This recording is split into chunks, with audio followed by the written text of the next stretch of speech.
What if the very intelligence that lights up your world also casts the darkest shadows? Picture this. A mind so sharp it slices through the illusions of life, revealing truths most never see. Yet each cut leaves you aching for meaning, purpose, and peace. Smart people, with their restless curiosity and piercing insight, often find themselves trapped in a paradox. The brighter the mind, the heavier the heart. Why does brilliance so often come with a hidden cost? Drawing on the timeless wisdom of Alan Watts, this exploration will unravel why intelligent people struggle to find happiness, and more importantly, how they can break free from the chains of their own making. Are you ready to dive into the mystery of your own mind? Let's begin the journey. The curse of overthinking. The mind of a smart person is a marvel, a supercomputer whirring with ideas, connections, and questions. It's a gift that allows them to solve complex problems, create art, innovate technologies, and see the world in vivid detail. But, as Alan Watts often pointed out, this gift can become a curse when left unchecked. The intelligent mind is rarely still. It's a relentless machine, churning through possibilities, dissecting every decision, and spinning webs of what-ifs. Imagine you're choosing a career path. A less analytical person might pick a job they like and move forward, but a smart person? They'll weigh every option, the salary, the impact, the long-term growth, the alignment with their values, the potential for regret. They'll research endlessly, consult mentors, and still lie awake at night, wondering if they're making the right choice. This is the trap of overthinking, what Watts called the mind becoming a terrible master. Watts, with his knack for cutting through mental clutter, would remind us that thinking is a tool, not a way of life. The more you try to pin down the perfect answer, the more you tangle yourself in doubt. Smart people often fall into this spiral because their intelligence amplifies their awareness of complexity. Every choice feels monumental because they see the ripple effects stretching into infinity. But here's the kicker. Life doesn't demand perfection. As Watts might say, you don't need to solve the universe to live in it. The first step to escaping this curse is recognizing it. Overthinking doesn't clarify, it obscures. It's like trying to see the bottom of a lake by stirring the water. Happiness, Watts would argue, comes when you let the water settle, when you allow yourself to act without needing to know every outcome. For the smart person, this is a radical shift, trusting the flow of life rather than trying to control it. The weight of awareness. Intelligence doesn't just amplify thought, it amplifies awareness. Smart people see the world with a clarity that can be both exhilarating and exhausting. They notice the cracks in the system, the injustices woven into society, the absurdities of human behavior, the fleeting nature of success. Where others might coast through life with comforting illusions, the intelligent mind strips those illusions away, leaving a stark, unfiltered reality. Alan Watts often described life as a cosmic dance, a play of opposites, light and dark, joy and sorrow, order and chaos. For most, this dance is felt intuitively, but for the highly intelligent, it's seen with painful precision. They understand that wealth doesn't guarantee happiness, that fame is a hollow idol, that even love comes with impermanence. This awareness, while profound, can feel like a weight. It's as if they're carrying the truth of existence on their shoulders, unable to unsee what they've seen. This heightened awareness often leads to existential angst. Smart people ask questions like, what's the point of it all? Or, if everything is temporary, why bother? They see through the stories society tells, work hard, win big, be happy, and find them lacking. But instead of liberation, this clarity can breed isolation. They feel disconnected from others who seem content with simpler answers, who don't question the rules of the game. As Watts might put it, they're playing the game of life, but you're questioning the rule book. This isolation is compounded by a sense of responsibility. Smart people often feel they must fix the world's problems or at least make sense of them. They dive into philosophy, science, or activism, hoping to find meaning in the chaos. But the more they learn, the more they realize how little they can control. This is the paradox of awareness. Knowing more doesn't always bring peace. It can bring a deeper sense of powerlessness. Yet Watts offers a way to lighten this load. He'd remind us that life isn't a problem to be solved, but a mystery to be lived. The intelligent mind, so used to analyzing, must learn to embrace the unknown. Instead of fighting the impermanence of life, dance with it. Instead of mourning the world's flaws, marvel at its contradictions. Awareness doesn't have to be a burden. It can be a gateway to awe.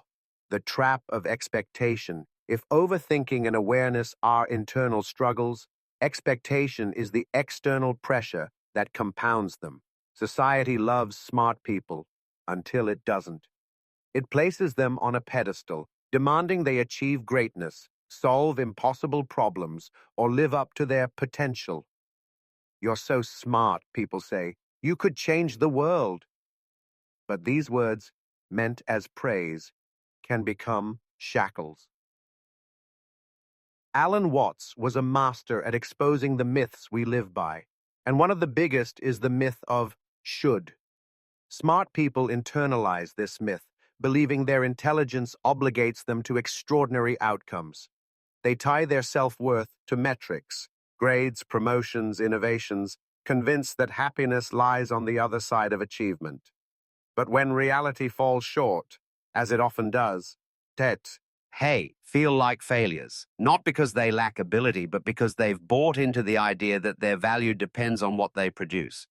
Consider the story of a brilliant scientist who spends years chasing a breakthrough only to face setbacks. The world calls her a genius, but she feels like an imposter because her work hasn't yet changed the world. Or the writer who pens a novel but agonizes over its imperfections, unable to celebrate the act of creation. These are the traps of expectation, and they're particularly insidious for smart people, whose minds amplify every perceived shortcoming. Watts would challenge this mindset with a simple question. Who told you happiness comes from achievement? The culture, he'd argue, sells us a script, one that says you must climb the ladder, win the prize, prove your worth. But life isn't a race to the finish line. It's a moment-to-moment experience. By chasing should, you miss the is. You trade the joy of the present for a future that may never arrive. Breaking free from this trap requires a radical reframe. Watts would encourage smart people to let go of the need to justify their existence through accomplishments. Your intelligence is not a debt you owe the world. It's a gift to enjoy. Instead of striving to be great, strive to be present. Instead of measuring your life by outcomes, measure it by moments of connection, curiosity, and wonder. The path to freedom. So, how does a smart person find happiness in a world that feels so heavy? Alan Watts's philosophy offers a roadmap, not through more thinking, but through less. The intelligent mind loves to solve puzzles, but life isn't a puzzle to be solved. It's a river, flowing and unpredictable, and the key to happiness is learning to swim with the current, not against it. Watts often spoke of the power of the present moment. For smart people, this is both the hardest and most liberating lesson. To find it, they must practice what Watts called the art of being. This means letting go of the need to control outcomes, to have all the answers, to be the best. It means trusting that life in all its messiness is enough. One practical way to start is through mindfulness, not as a buzzword, but as a way of anchoring yourself in the present. Watts was a fan of Zen practices, which emphasized direct experience over intellectualizing. Try this. The next time your mind starts spinning, pause, feel your breath. Notice the texture of the moment, the sound of birds, the warmth of your coffee cup, the rhythm of your heartbeat. These are not distractions. They are life itself. Another step is to embrace playfulness. Smart people often take life too seriously, as if every decision is a high-stakes exam. But Watts saw life as a cosmic game, not a test. Play doesn't mean being frivolous. It means engaging with the world with curiosity and lightness. Write that novel, not to win awards, but because it feels alive. Solve that problem, not to prove your worth, but because it sparks joy. Finally, let go of the need for meaning. This is perhaps Watts' most radical insight. Smart people often feel they must find their purpose or make sense of it all. But Watts would argue that you don't need to chase meaning, you are meaning. Your existence, with all its questions and contradictions, is already a miracle. By releasing the pressure to figure it out, you free yourself to simply be. Chapter 5. Embracing the absurdity of it all. The intelligent mind often stumbles over life's absurdity, its lack of a neat, logical blueprint. Smart people crave coherence, a grand narrative that ties existence together. Yet, the world defies this desire with its contradictions, randomness, and fleeting beauty. Alan Watts would call this absurdity a gift, not a flaw.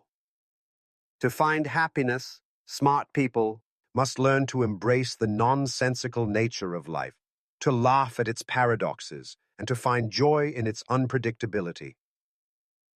Consider the absurdity of chasing success. You work tirelessly for a goal, say a promotion, only to find it doesn't fulfill you. Or you seek love, only to discover it's as fragile as it is beautiful. The intelligent mind recoils at this lack of resolution, demanding answers where none exist. But Watts, with his Zen-inspired wit, would say this is the point. Life's absurdity is its magic. It's not meant to be solved, it's meant to be experienced. Embracing the absurd starts with surrendering the need for certainty. Smart people often feel they must understand everything, why things happen, what they mean, how they fit. But Watts reminds us that life is like a koan, a Zen riddle with no answer. The moment you stop trying to solve it, you start to see its beauty. Imagine watching a sunset, not analyzing its colors or calculating its duration, but simply basking in its glow. That's the shift from dissecting to delighting. Practically, this means cultivating humor. Smart people can be intensely serious, but laughter is a gateway to freedom. Next time your mind spirals into existential questions, try chuckling at the absurdity of it all. Why does the universe exist? Who cares? It's here. And so are you. Watts loved to point out that the universe is playful, like a child splashing in puddles. Join in the play, dance in the rain, sing off key, make a bad pun. These acts of silliness reconnect you to the present, where happiness hides. Another way to embrace the absurd is to redefine failure. Smart people fear mistakes, seeing them as evidence of inadequacy. But in an absurd universe, mistakes are just part of the dance. Watts would say there's no wrong move. Every step, even a stumble, is part of the rhythm. So take risks. Start that project even if it might flop. Speak your truth, even if it's messy. The absurd universe doesn't judge you. It celebrates your participation. Ultimately, embracing the absurd is about trust. Trust that you don't need to control the chaos to find peace. Trust that your brilliant mind, with all its questions, is already part of the cosmic play. As Watts might put it, you're not a stranger in the universe. You're the universe, playing at being you. Let go, laugh, and leap into the absurdity. Happiness isn't found in answers, it's found in the wild, wonderful mess of being alive. A call to dance with life. Your brilliant mind is not a burden, it's a lantern, illuminating the beauty and mystery of existence. Yes, it shows you the shadows, but it also reveals the light. The unhappiness that haunts smart people isn't a flaw, It's a sign of their depth, their hunger for truth, their refusal to settle for illusions. But you don't have to stay trapped in that hunger. As Alan Watts would remind us, life is not a problem to solve or a race to win. It's a dance. You don't need to know all the steps to move with the rhythm.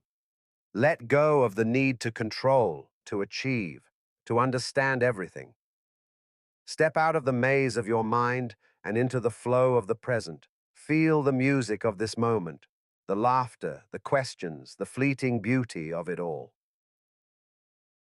So, here's the challenge. Will you keep wrestling with the paradox of your brilliance, or will you dance with it? The choice is yours, and it starts now. Take a deep breath, let the questions fall away, and step into the rhythm of life. The dance is waiting.